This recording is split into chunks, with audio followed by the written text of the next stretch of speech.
दोस्तों अभी हाल ही में जेसिका लाल के हत्यारे मनु शर्मा, जिसको उम्र कैद दे दी गई थी, उसको बेल दे दी गई और उसको छोड़ दिया गया। अब सवाल ये पैदा होता है कि जब किसी को उम्र कैद दे दी जाती है तो क्या उसे 14 साल बाद छोड़ दिया जाता है?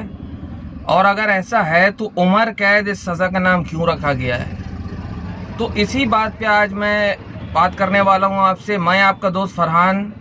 तो चलिए शुरू करते हैं। दोस्तों देखिए, सबसे पहली बात तो ये कि जो इंडियन पेनल कोड के अनुसार जो दंड की परिभाषा है और जिसमें उम्र कैद यानी आजीवन कारावास की बात आती है, तो उसका मतलब आजीवन कारावास ही होता है। यानी कि सज़ा मिलने के बाद से बची हुई सारी जिंदगी, जब तक कि उसका जीवन चलेगा, तब तक उसे जेल में ही बितानी पड़ेगी। पहली बात ये आती है। लेकिन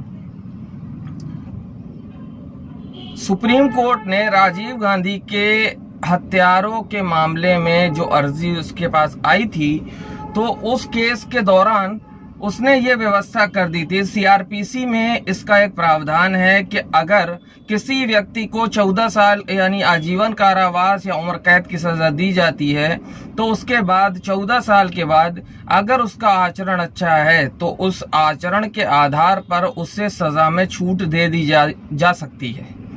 लेकिन ये छूट जो है, ये सुप्रीम कोर्ट अपने हिसाब से या सरकार अपने हिसाब से नहीं देगी, और बल्कि अगर ऐसी छूट पाना चाहता है कोई भी मतलब अक्यूज्ड जिसको सजा दी गई है, तो उसको क्या करना पड़ेगा? उसको अर्जी देनी पड़ेगी उसकी तरफ से।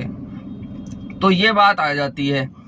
अब सुप्रीम कोर्ट से जब इस बारे में उसने टिप्पणी की, तो सुप्रीम कोर्ट ने ये कहा, तो उस वक्त पे जो चीफ जस्टिस थे वो mister Dattu, chief justice mister Dattu थे। उन्होंने ये व्याख्या की, टिप्पणी की कि कोई भी मामला जो उम्र कैद जिसमें दी गई हुई है, तो उसका मतलब उम्र कैद ही होगा। यानी कि सजा के बाद की सारी जिंदगी उसे जेल में यानी कारावास में ही काटनी होगी। लेकिन अगर उसका आचरण अच्छा है तो उसके आधार पर उसके पक्षकार एक अपील कर सकते हैं, जिसके आधार पर सुप्रीम कोर्ट भी फैसला कर सकता है उसको छोड़ने का, या केंद्र सरकार या राज्य सरकार भी उसमें हस्तक्षेप कर सकती है। ठीक है। अब इसमें दो फैक्टर आते हैं।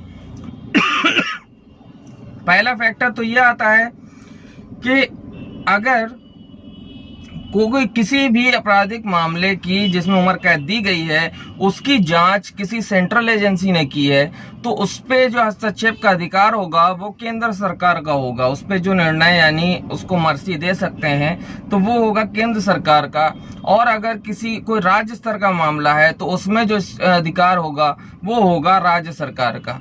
तो ये थी टिप्पणी सुप्रीम कोर्ट की, और इस वजह से आपको इस बात को क्लियर कर देना होगा कि अगर कोई आजीवन कारावास का दोषी है, उसको कोई भी सेंटेंस आजीवन कारावास या उम्र कैद का दिया गया है ऐसा सेंटेंस, तो सेंटेंस का मतलब बिल्कुल ये है कि उसे बची हुई पूरी जिंदगी, जब तक कि वो जीवित है, उसे कारावास में ही काटनी होगी। लेकिन सीआरपीसी में जो सुप्रीम कोर्ट ने सीआरपीसी में जैसे प्रावधान है, तो उसके आधार पर 14 साल के बाद उस मुलजिम के पक्षकार यानी उस आरोपी के पक्षकार जो सजा अपनी बसर कर रहा है सजा में अपनी जिंदगी को, उसके पक्षकार इसको अपील कर सकते हैं इसके लिए। और उसके आचरण के आधार पर अगर कोर्ट चाहे या सरकार चाहे तो उस पर क्षमा दे सकती है उसको, और उसको रिहा कर सकती है, सिर्फ उसके आचरण के आधार पर। तो दोस्तों, आज आपने यह समझ लिया होगा कि उम्र कैद क्या होती है और किस तरीके से उम्र कैद में भी रिलीफ मिल जाती है।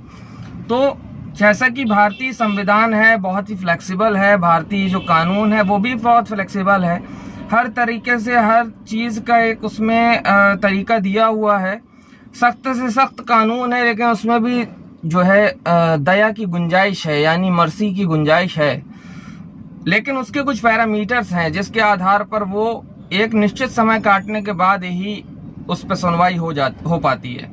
तो दोस्तों उम्मीद करता हूँ आज का वीडियो आपको पसंद आया होगा। अगर पसंद आया है तो उसको ज़्यादा से ज़्यादा शेयर करें और लाइक करें, कमेंट भी करें। मैं आपको दोस्त फरहान अख्तर एक बार से फिर हैव अ ग्रेट डे।